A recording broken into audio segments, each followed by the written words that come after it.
हिजाब औरत के ऊपर थोपा गया है। जब कोई भी घटना किसी मुसलमान से जुड़ी होती है तो एक कंट्रोवर्सी क्रिएट होती है कि इस्लाम खतरे में है, मुसलमान डरा हुआ है। आप भी हिंदुस्तान आते हैं, आपको कभी ऐसा लगा?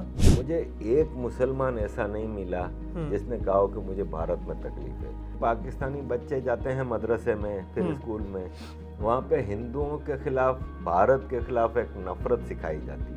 भारत तो माता है। हाँ।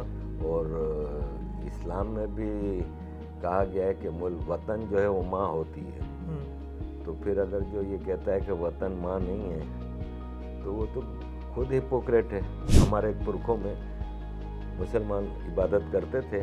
हाँ। इससे पहले हजारों साल तक तो भगवान राम जी के आगे हाथ जोड़ के खड़े होते थे। तो मैं उन्हीं की ही औलाद हूँ।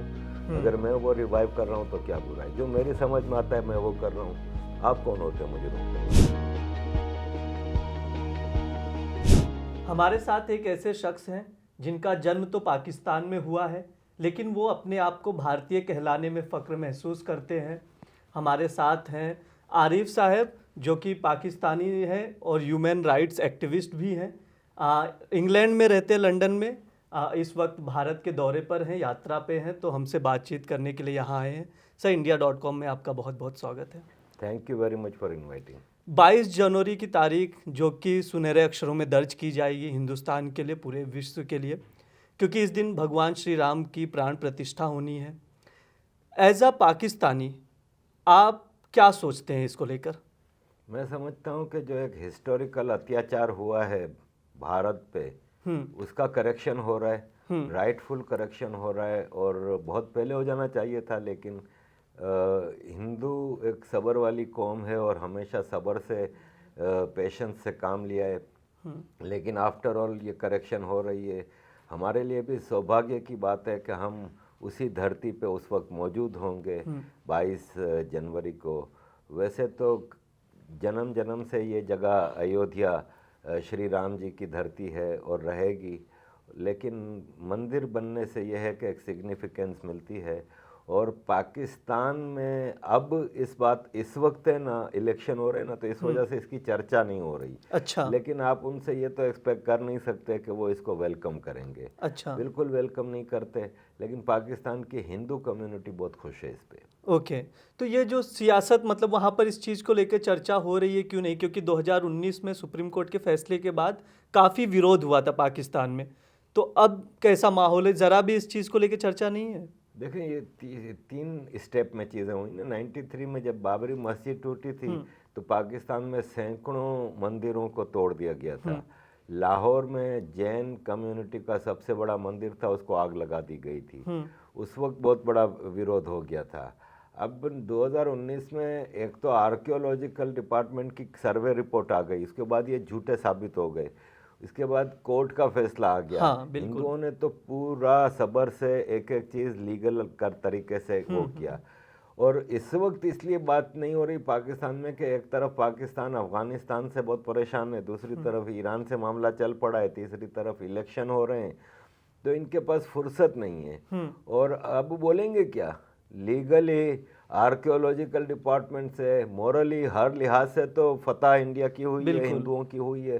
तब बोलने जैसे रहे नहीं है कुछ। अच्छा, ये एक चीज़ थी। शुरू में चलते, आपका जन्म भी पाकिस्तान में हुआ, बचपन वहीं बीता। एज अ पाकिस्तानी आप हिंदुस्तान को कैसे देखते हैं? मेरे लिए ज़रा सिचुएशन आम पाकिस्तानी से फ़र्क है। इसकी वजह यह है कि मेरी माँ भारत में पैदा हुई, मेरे पिताजी भारत में पैदा हुए, गुजरात में। तो ये दोनों अपने बचपन की बातें इतनी मोहब्बत से हमें बताते थे कि किस माहौल में यहाँ पले बड़े। तो हमें तो हिंदुस्तान से शुरू से मोहब्बत मिली घर से। अच्छा। लेकिन जनरली पाकिस्तानी बच्चे जाते हैं मदरसे में, फिर स्कूल में, वहाँ पे हिंदुओं के खिलाफ, भारत के खिलाफ एक नफ़रत सिखाई जाती है। और कहीं ना कहीं इनके जहन में डाला जाता है कि एक्चुअली ये हिंदुस्तान है ना, ये हमारा है, हिंदुओं ने कब्जा किया हुआ है। अच्छा। और इसको हमें वापस हासिल करना है। तो हिंदुओं से नफ़रत है। मुसलमान भारत के जो हैं उनसे नफ़रत नहीं है। भारत एज ए कंट्री को बिल्कुल पसंद नहीं करते। आज बहुत सारे लोग कह रहे हैं कि मोदी जी की बड़ी इज्जत कर रहे हैं वो लोग, पाकिस्तानी आजकल। लेकिन मैंने ये नहीं देखा। मैंने ये देखा है कि वो दुआ कर रहे हैं कि या अल्लाह हमें भी एक मोदी जैसा लीडर दे दो। वो ये कह रहे हैं कि भारत के लिए मोदी जी ने बहुत काम किया है, लेकिन पाकिस्तान मोदी जी से प्यार या भारत से प्यार कर ही नहीं सकता पाकिस्तानी, क्योंकि बेसिकली इनकी डीएनए में डाला जाता है ये कि नफ़रत विद भारत एंड हिंदूज। मदरसे में पहला सबक ये जब सिखाया जाता है कि यू आर सुपीरियर, सिर्फ तुम करेक्ट हो, अल्लाह ने तुम्हें सिर्फ करेक्ट बनाया है, बाकी सब तुम्हारे सर्विंग लोग हैं, चाहे वो हिंदू है, क्रिश्चियन है, यहूदी है, जो भी हैं वो तुम्हारे गुलाम बना के पैदा किए गए। हिंदू हैं पाकिस्तान में, उनकी भी स्थिति काफ़ी बदतर होगी, क्योंकि कन्वर्जन आता है, ज़बरदस्ती शादी के मामले देखने मिलते हैं।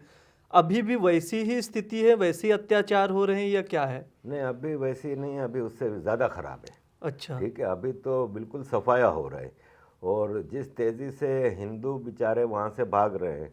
अभी मुझसे मिलने के लिए कल यहाँ पे दिल्ली में कुछ हिंदू सिंधी जो वहाँ से माइग्रेट करके आए हैं वो मिले, और उन्होंने अपने हालात जो बताए तो दुख ही होता है कि एक इंसान के साथ। और सबसे बड़ी बात यह है कि ये जो पाकिस्तान के हिंदू हैं ना, ये माइग्रेंट नहीं है, बाहर से नहीं आए, हज़ारों साल से उधर ही रह रहे हैं, उन्हीं की धरती है ये, लेकिन उनको मजबूर किया जाता है, उनकी बेटियों को उठा के ले जाते हैं, फोर्स्ड कन्वर्जन होता है, फोर्स्ड मैरिजेस होती हैं बूढ़ों के साथ।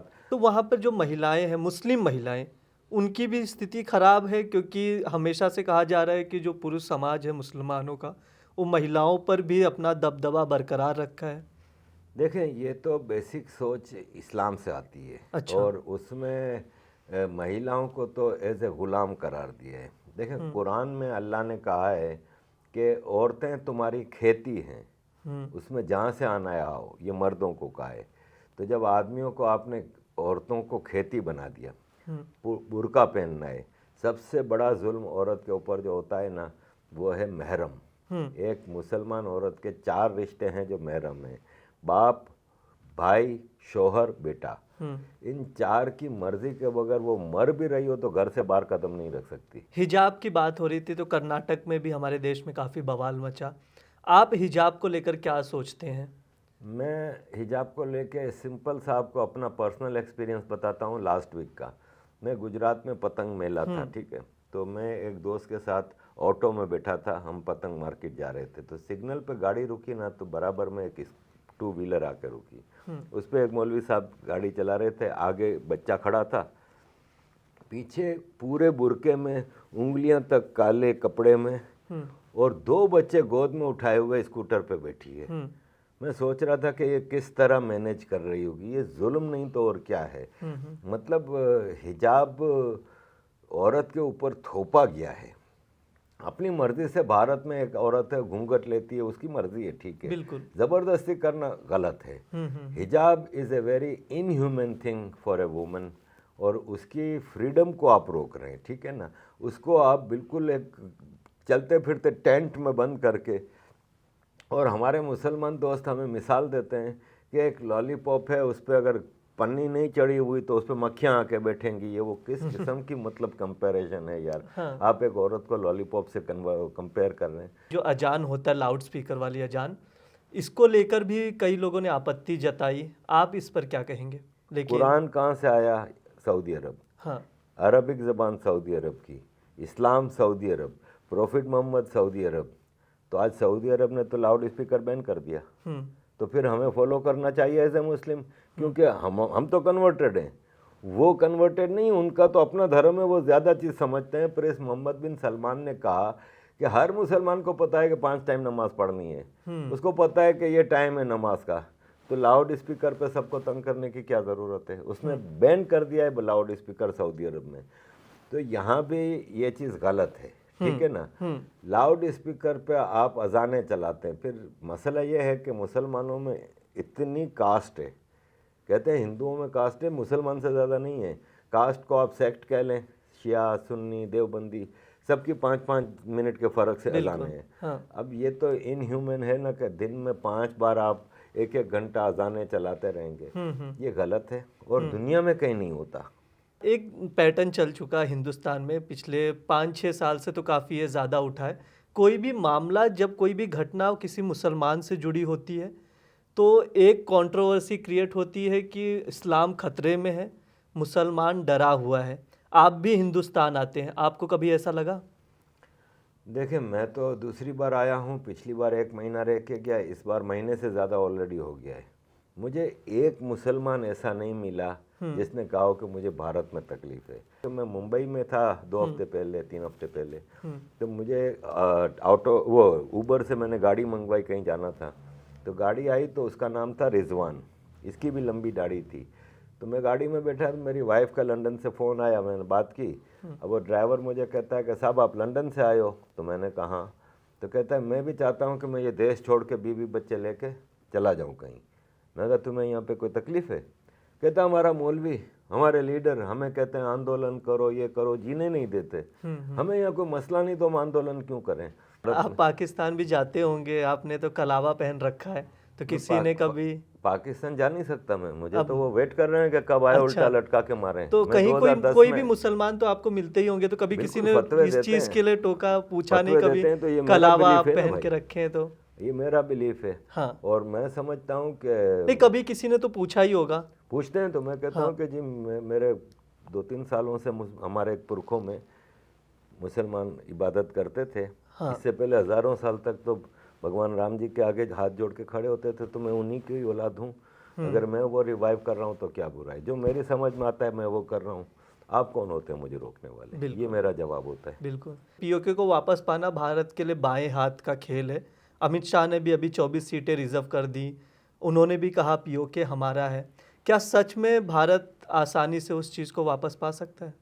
देखें, पाकिस्तान तो शायद पीओके से जान भी छुड़ाना चाहता है। अच्छा। लेकिन मसला पीओके का है ही नहीं, मसला है गिलगित बल्तिस्तान। हाँ। गिलगित बल्तिस्तान पाकिस्तान चाहता है कि पाकिस्तान का 5वां प्रोविंस बने और वो भारत तक ना जाए।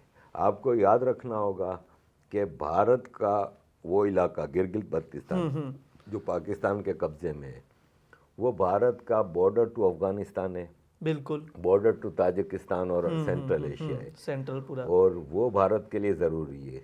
जबकि पाकिस्तान का बॉर्डर चाइना से सिर्फ गिलगित बल्तिस्तान से मिलता है।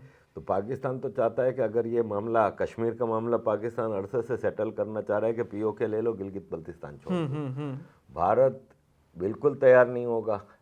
और भारत के लिए गिलगित बल्तिस्तान लेना भी बाएं हाथ का खेल है। पाकिस्तानी तो इस वक्त बेचारे सबसे मजलूम लोग हैं, उनको तो अफगानिस्तान के तालिबान आके मार जाते हैं। बलूच का जिक्र किया आपने, उन पर भी पाकिस्तानी आर्मी काफ़ी अत्याचार करती है। आपको क्या लगता है फ्यूचर में, भविष्य में कोई बड़ा मूवमेंट खड़ा होगा? देखिए, बलूचिस्तान की आज़ादी तो अवश्य है। अच्छा। बिल्कुल इसकी आज़ादी होनी है। ये बाय फोर्स पाकिस्तान ने कब्ज़ा किया था। खान ऑफ कल्लात जो कि वाली बलूचिस्तान थे, उनके ऊपर गन पॉइंट पे एक्सेशन ट्रीटी साइन कराई गई थी। आप लगातार कहते रहते हैं कि मैं भारत को मातृभूमि मानता हूँ, फिर यही कुछ मुसलमान हैं जो कि भारत को एक टुकड़ा मानते, भूमि का एक टुकड़ा है। इस पर आप क्या कहेंगे? देखें, भारत तो माता है। हाँ। और इस्लाम में भी कहा गया है कि वतन जो है वो माँ होती है। तो फिर अगर जो ये कहता है कि वतन माँ नहीं है तो वो तो खुद हिपोक्रेट है। भारत पाकिस्तान के रिश्ते सुधरेंगे कैसे? क्योंकि इतनी चीज़ें विवाद पे विवाद, नई नई चीज़ें खड़ी हो जा रही हैं, कभी कोई सोल्यूशन पे चीज़ें पहुंच नहीं रही हैं। भाई, भारत पाकिस्तान के रिश्ते तो सुधरेंगे नहीं। हाँ, भारत के सिंधु देश के साथ बहुत अच्छे ताल्लुकात होंगे, आज़ाद बलूचिस्तान के साथ बहुत, क्योंकि पाकिस्तान का कोई फ्यूचर नहीं है। ये आप ध्यान में रखें कि पाकिस्तान ने डिसमेंबर होना है, पाकिस्तान ने टूटना है। अब आज होता है, कल होता है, 5 साल बाद होता है, कब होता है ये देखना होगा। लेकिन पाकिस्तान का फ्यूचर नहीं है। आपके पहले एजुकेशन मिनिस्टर जो थे ना, अबुल कलाम आज़ाद, उन्होंने जब यहाँ से मुसलमान जा रहे थे ना, तो उनको कहा था, जामा मस्जिद के मिंबर पे खड़े होकर कहा था कि देखो तुम जहाँ जा रहे हो ना, वहाँ पे नफ़रत के अलावा कुछ नहीं है पाकिस्तान में। और 25 साल बाद आधा पाकिस्तान टूट जाएगा। वो बांग्लादेश 25 साल बाद टूट गया, और बाकी पाकिस्तान है ना, वो अगले 25 साल में ख़त्म हो जाएगा। तो अब पाकिस्तान ख़त्म तो हो चुका है, समय हो चुका है। जाकिया साहब ने अपनी बात बहुत बेबाकी से रखी, भारत पाकिस्तान के रिश्तों पर बात की, हिंदुस्तान के मुसलमानों पर बात की, जो हिंदू पाकिस्तान में रह रहे हैं उनके अत्याचार की बात की। सर, India.com से बात करने के लिए बहुत बहुत शुक्रिया। Thank you for inviting, by it was an honor to be in India.com. Thank you sir.